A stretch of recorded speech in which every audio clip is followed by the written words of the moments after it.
So, today is the day. The 6th and final French-themed map has been added to Battlefield 1. Welcome to Prise De Tahure. This is the second night map that DICE has now added to the game, and it takes a slightly different playstyle focus than what Nivelle Nights had. This map is far denser, with tall buildings and structures that carve the map up into this maze of bricks. And that, of course, gives way to far close-quarter gunfights all over the map, as opposed to only being restricted to the trenches, as you were on Nivelle Nights. Let's take a closer look at the map, give you guys some details and some guidance on how best to play it, so you can get the upper hand in combat. Starting from a bird's eye view then, here you can see the layout of the town of Tahure, which DICE has reimagined. It's a fairly square layout overall. Tahure Square, which sits in the middle, is surrounded by 4 other objective locations, with E, the farmyard, sitting close to the French army spawn, and the A flag, Navarin's Trench, close to the German spawn. The map has various trench lines running through it, which are carved out among the still standing and many broken buildings, and that's to signify the ongoing battle of World War I. The town of Tahure during World War I was the subject of continuous fighting, and it changed hands multiple times. In Battlefield 1, the story is set with the French army trying to hold on to the recaptured ground. The trench lines you see all over the map, in theory, continue off into the countryside, and they cut through other villages as well, as they would have during World War I. It was almost as if the Germans and French forces, they didn't care that the town was there, and all they had to do was continue to set up their defences, regardless of the location. Now, due to Tahure being fairly claustrophobic in its layout, I was initially quite surprised to learn that DICE had decided to include heavy vehicles on this map.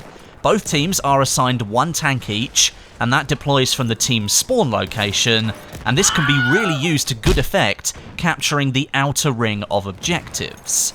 This is due to the large ring road that encircles the centre of the town, and it goes all the way around the map, completely unbroken. This road is actually one of the few largely open sections of the map, and it allows the vehicles to get a good foot up on the infantry. It means that on occasion 2 opposing tanks could actually come together for a street battle under the cover of darkness. Both teams are also assigned a scout car as well, and that can be used to flank round an enemy team and maybe capture an objective behind enemy lines. Prise De Tahure is all about movement, and the ring design of the capture points and the road round the outside of it, mixed in with those tight corridor alleyways, that totally reflects that. Now, moving away from the road and the vehicles for a bit, the hotbed of activity on this map sits inside the ring road in the labyrinth of passageways and buildings. DICE has created an almost exclusively infantry playground here on Prise De Tahure, combining the dim lighting with close quarters battles. And as you expect, it just turns into utter chaos, and that's what makes it so fun. The passageways tend to have longer lines of sight to them, and they stretch off into the distance. That lulls you into a false sense of security. Perhaps that player down there that's silhouetted against the light isn't going to be able to shoot you because they're using a shotgun and they're 50 meters away. Well, this is Battlefield, and of course you don't just have to use shotguns on close quarters maps. I've encountered a lot of scouts on this map already that are using the long lines of sight to catch people off their guard. For the majority of gunfights though, you will find players just working their way closer and closer so they can get into the effective ranges that you can use your shotgun, and of course you will encounter a lot of people using SMGs as well. The Automatico usage and Hellriegel usage is going to be rife on this map. I know that might make some people a little bit unhappy, but just the way this map's designed, it kind of suits those weapons. DICE hasn't only limited the gameplay to ground level though. They've gone all out with the verticality on this map, even more so than the map it kind of looks like, Amiens. The buildings you're surrounded by are enterable and usable as cover. They also provide some excellent lookout points across some of the flags, especially over Tahure Square, where the 2 teams will collide several times a match. It turns into utter mayhem at that point. There are little doorways scattered along the building lines. They provide shortcuts either out to the road or into the centre of the town, so you can quickly escape trouble. And of course, they provide good flanking opportunities if you're on the offensive looking to capture an enemy point. Now, I've mentioned this a couple of times, the central point, the sea capture flag, Tahure Square. This is where the real chaos of the map kicks off. You've got some shallow trench lines in there. They sort of take up one half of the central statue location, and that provides some cover, but they are less than useless when the inevitable rain of grenade comes in, because you're all confined into a tight space. You've also got some destructible cover in the square, like wooden crates. They're scattered around. You can use those to hide behind if you want to. Maybe you're trying to outmaneuver an enemy. But the biggest game changer here is that vehicles can actually reach this point if they want to risk it. Of course, with so many enemies on the point, it might just be wiser to stick to the road and the outer flag capture points, but there have been a few occasions where I have seen a tank dare to try and help out capturing the sea flag.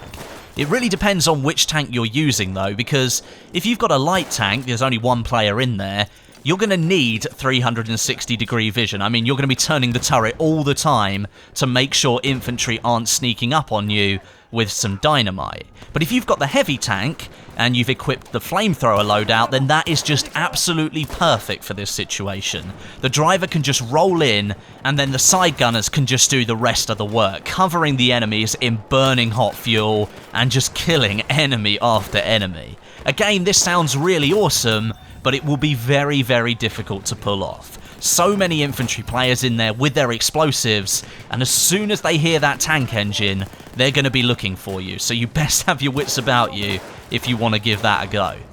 Now, according to the developers of this map, Prise De Tahure takes inspiration from a previous Battlefield 3 map called Seine Crossing. This map was a fan favourite on Conquest, not only for its fairly well balanced gameplay, but also being the map with the most rubble drop opportunities, I think, in the entirety of Battlefield 3. And you can do that here in Battlefield 1. Most of the building fronts at the top by the roof can be destroyed, and if enemy players are standing inside the building on lower levels, or they happen to be running underneath on the street below, it might just be the perfect time to bring out the rocket gun and send those bricks tumbling down. I've managed to land a few of those rubble drop kills so far. It's extremely satisfying. It does actually take me back to Battlefield 3, when I used to do that on Seine Crossing all the time, and just rain down rubble on tanks, which you could sometimes blow up if you did it enough. There are so many points around the map that you could do this to enemies, it's unbelievable. It is like playing on Amiens, where the fronts of these buildings are just there to be blown up if you want to. The amount of players, though, that aren't doing it, it makes me think that they don't know how much damage you can really do with a rubble drop. People often just stick to the guns and the gadgets that they're holding, and sometimes the environment that they're playing in can be just as dangerous as those weapons. Just very quickly, I did make a video on this map before when it first went into the CTE a couple of months ago. The B capture point has slightly changed since then. There's now a trench area that's been built into the market square in the middle of that capture zone. That provides some extra cover. I think that was based on feedback from players saying everybody simply sat in the buildings on that point. And another thing that I noticed, this small makeshift bridge has been added that crosses from a ruined building on the way to the B point over to the C capture point, Tahure Square.